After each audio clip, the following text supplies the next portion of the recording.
Hello everybody and welcome to another episode of NoSkillCraft. Here at my base, and I figured I'd start by talking a little bit about what I've been doing around here since the last episode. The first thing you're going to notice is there's a lot of torches around. A lot of torches. They're temporary. I'm going to eventually, light this whole place up properly, but for now it's more or less spawn proof. This little box here is just a little mob farm that dumps them down where they get killed. Right. Oh, can I make it? Yeah. Oh look, we can watch some falling right now. That's fun. Oh, one survived because he's in all armor, it looks like. Oh, and a spider lived too. Interesting. I might have to make them fall even further than they do. Alright. I didn't know that. It looked like it was a perfect system before, but apparently not. And if I go over here, let's run my sword out. I did finish the sugarcane farm. A little bit different in the back here. I rigged them all up to fire whenever one of them pulses, as well as I gave a little switch here so I can turn the farm on and off because it produces way more sugarcane than I'll ever need, so I can just shut it off when I don't want it to be running. Such as right now, I don't want it to be running right now. And I have started, and I've built stairs to get from here into the top part of the base, like where my storage room is over here, and like my bedroom here, so I didn't have to keep running out and around. And I have begun digging stairway and hallways down here. Now I haven't done very much with this yet. It's only like, it's all new. I started building this today, so you can see, oh, there's a creeper down there. It's definitely not spawn proof in here. Where is he? He's on the other side of that. Can I trick him into following me? Come on. Come on. Come on, dickhead. You know what? You can stay there, because I don't feel like blowing a hole in that. But I've gone a few levels down, dug out a little bit, and this one down here actually goes a fair ways in this direction as well, because now we're basically underground, so it doesn't matter how far I go. And I'm going to probably make this stairway go all the way down to bedrock, 'cause that's where I can make a little way to get into the packing system room. So that's the eventual plan with this, but for now, stupid creeper. But for now, we're gonna go back up on here, out in front of my base, and take a look at what we're gonna be working on today. Well, the first part of today. And we are working on digging out a 23x7 hole over here that we're going to stick a sign in. A huge sign spelled out in large letters so people know exactly where they are as soon as they walk in the portal. So I've started cutting it out. Basically right there where you see a big mess of torches is going to be the bottom right hand corner, and it's going to go 23 across and 7 up and back a few blocks. And then I'm probably going to use like nether bricks for the letters, and maybe like dark green concrete or hardened clay as the background to it, and then use some sea lanterns behind glass recessed a few blocks, kind of hidden, to light it up and see if I can get some kind of color glow happening with it. But I'm gonna start digging out more of this and get like the backdrop laid out and shit, and I'll be back in just a moment. Well, I've misjudged the size of this. It's actually 13 high, not 7. So as you can see, it's coming up right along beside my old bedroom here. So I'm thinking I'm going to have to remove this room here now that I'm putting this here. But it's coming along. I almost got the... Oh, I'm out of green terracotta too. Look at this. I'm prepared for the clip. Unprepared for the clip, but... as you can see, things are coming along. Let me just fly over here. Boop. We got almost the whole backdrop done, leaving the lip around of it, of course. So basically, the first block is going to go in one more all the way around, and then there'll be a row of sea lanterns back there, and then that block will turn into glass. So yeah, it's starting to come along. Let me get the backdrop in and get set up to start doing the lettering, and I'll be back in just a second. There we go. I've successfully got the backdrop in place. Now all I need to do is get the letters. Starting to look pretty good. Nice and cleared out. That was a weird glitch. I thought I saw a creeper appear in front of me for just a second. Ooh. But yeah, these things are just coming along nicely. So let me grab some more blocks that I need. Oh, I gotta go dump some stuff into the system to get packed up. And we get the letters in place. Maybe I'll even build them on camera.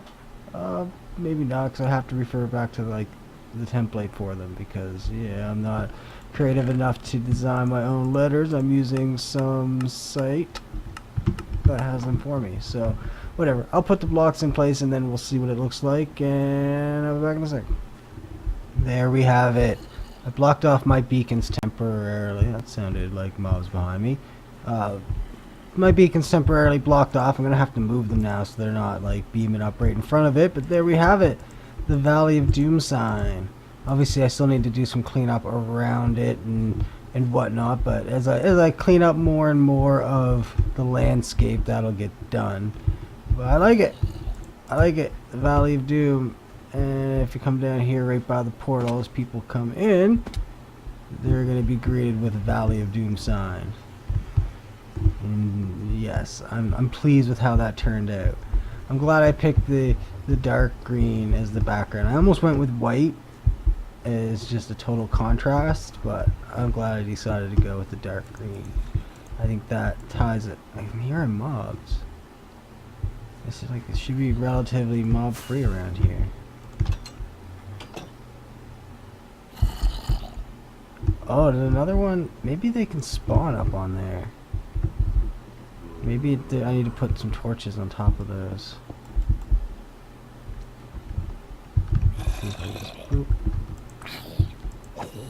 Oh, it might even be the same guy. I don't know. Either way, I'm gonna go ahead and throw a torch there, just to be on the safe side.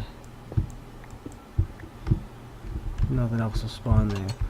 But I might have to also lower it too. Well, now if I find more mobs in there, I'll know I have to lower it so that way even armored mobs will die. Because I thought it was low enough, but apparently not. But yeah, I like that sign. So there's still obviously cleanup to do around it, but that's a job for another time, because for now I need to move on to a different project. So let me get set up for that. I'll be right back. Okay, here I am in a redstone testing world, where I've spent the last little bit designing this here little system, which is a 12-way randomizer. It's pretty fast, as you can see. I push the button, and actually I can probably make it even faster. Let's see if I make this one tick. It's probably not slow enough. Oh, it is. Oh, I can do it in one tick. Even better. Look at that. Alright, so one tick changes. But basically I've got a dispenser right there that dispenses shulker boxes in front of that block that gets read by this comparator into a red coder. Now obviously I said the word dispenser, so you're thinking, well, how do I do 12? There's a few of them that will always be backed up inside of this hopper, which it's kind of a flaw in the system, but this is going to be used for choosing horses at the racetrack. So if you push this button and get a horse chosen, you don't want that horse to get chosen right away again anyway. So having a few of them backed up and being not possible to get chosen again is actually pretty good. Oh, but wait, it's always going to take the leftmost one out of there. Nope, this isn't going to work. This is not going to work. I have to probably daisy chain two of them together. Yeah, okay. Okay, I'm close to a solution. Let me redesign this a little bit. So let's try this again. Now we've got it working pretty good. This design does have a couple of drawbacks as well, which we'll discuss right now. So basically we got, you know, this button fires the monostable circuit. This dropper or dispenser now has 9 of them in it. 3 of them are set to the same power. So we've got 6 options, 6 out of this first red coder. So basically the dispenser gets read by, or the shulker box gets read by this comparator into a red coder, which will give us the first 6 inputs. 3 of the shulker boxes in there have an input of 7, which will trigger this second one, which has this sticky piston in here just to make sure it's only turned on when we want it to, and then it fires another monostable circuit into this to dispense us another one into this red coder. So it's a little bit complicated. Like I said, this one has 3 chances to go into the second one, so it's a 3 in 9 chance to go into the second row. So, you know, it's not perfect odds, it's not, you know, perfectly 100% random, but it's going to work pretty good for our purposes, I believe. And we do get triggered into the second one fairly often, and of course it's not going to happen now while I'm watching it. There we go. Yeah, I get a couple in a row there. Yeah, so you can see it's pretty good and pretty random, and it's nice and quick too. It's no slouch here, but basically this would be the ground level right along here. Ooh, so I'll have to be careful to leave spots for monostable circuits to fire up and down, maybe like put a carpet over it or something, maybe like a fence. I don't know, I'll have to see how I build it on the actual server. This might be down a few blocks, maybe I'll put it down a few blocks and use torch towers to run the circuitry up. We'll have to see, but yeah, let me my shulker power array, and it's pretty good too because you can just go and go, oh, I need one that gives me 13 power. There we go. Now I got a shulker that gives me 13 power. Bam, easy peasy, done. Awesome. So let me get back on the NoSkillCraft server and start building this monster contraption in place where it's going to be. So I'm here digging away, getting all set up for building this, and look at how many fucking mobs are down there. It's like if you fall in there, you're gonna die, almost for sure. So I'm just gonna go ahead and block this off. Even though I'm gonna have to keep digging down there, I'm gonna have to keep blocking it up lower and lower, but that's the way she goes. Oh crap, I probably should have done the other blocks first, but let me climb out and show you about where I'm building this here. Jump up in here, climb up. Jump. Okay. So right out in front of the barn, and then the button will be somewhere like right around here. And I lowered it down from where I expected it to. I figured that this would be above ground, like these blocks. Oh shit, those blocks there. But I figured having these right on the ground makes it easier to see. So like the grass will come right out to where the lamps are, and this will just be in the ground. So I'm working away here. Let me get this undergo.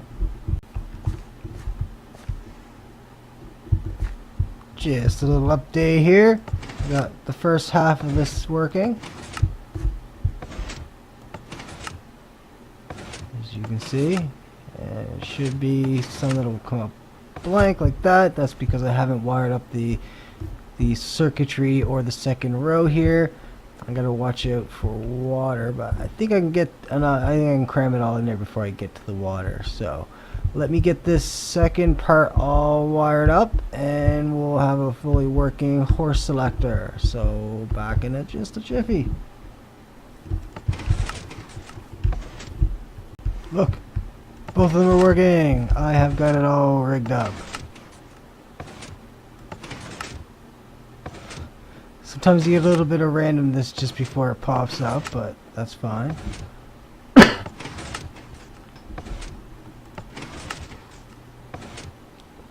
Go, look at it go.